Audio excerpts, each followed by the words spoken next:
In the northeastern state of Kaduna, the compound of a non-governmental organization known as the Developmental Association for Renewable Energies is littered with thousands of used plastic bottles.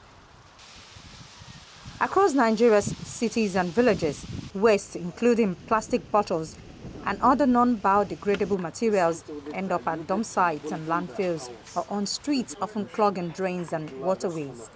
But DARE has found an innovative use for plastic bottles, building houses as part of a renewable energy project. The bottles are first filled with sand and then arranged in rows and linked together with string and a mixture of cement and clay to hold them in place.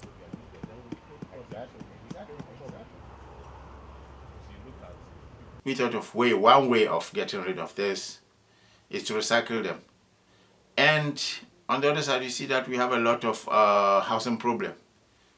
More than half of our masses don't have adequate housing.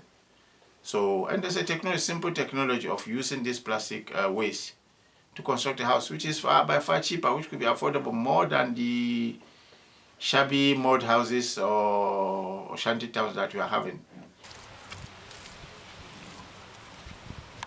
With a population of about 170 million, majority of Nigerians live in poverty in shanty towns or in basic concrete block and iron-roofed houses they have built themselves. For a two-bedroom flat complete with kitchen, toilet and bath, about 14,700 bottles of 0.75 liters will be used.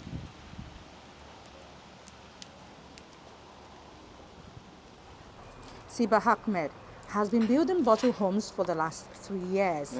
He hopes to one day soon construct his own house for his family. I use about 6 months to learn this work. So after that, if you got another contract, you call me, we build another building at Zaria after this one. We go Zaria, he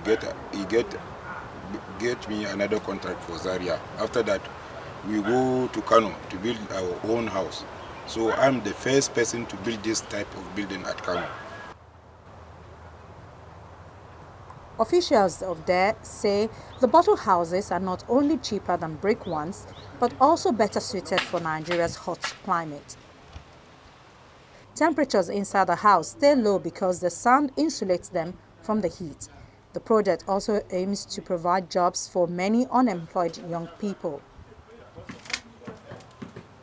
I think it's sustainable and we can really create a lot of jobs for our many youths who, first of all, have not had the opportunity of having a very good education, or even those who have, how many people now have degrees and are unemployed.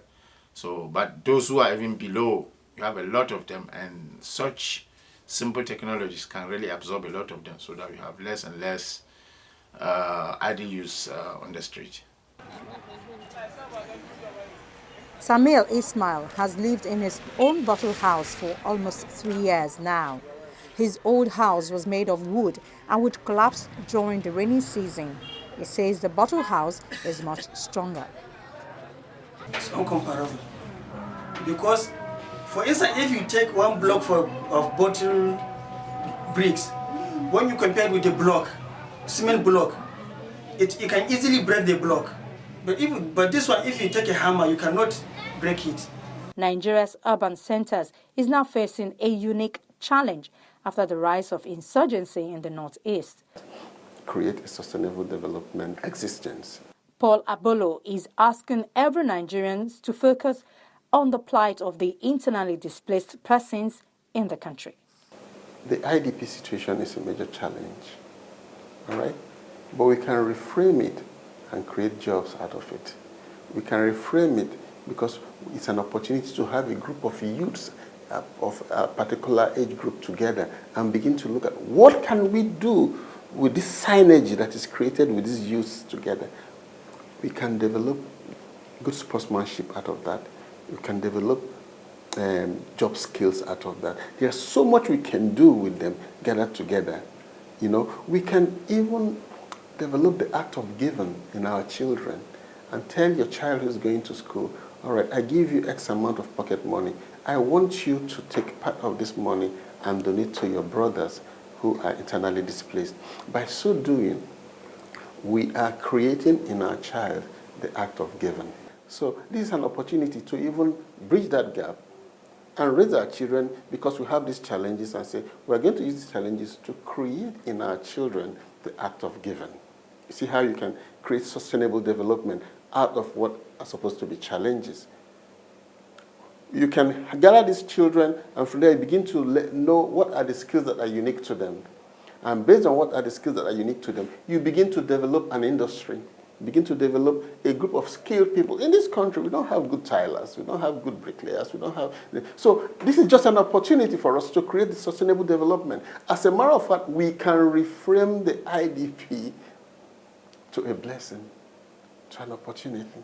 To provide more affordable houses for Nigerians, there plans to build its first complete estate of 30 units of 2 to 3 bedroom flats.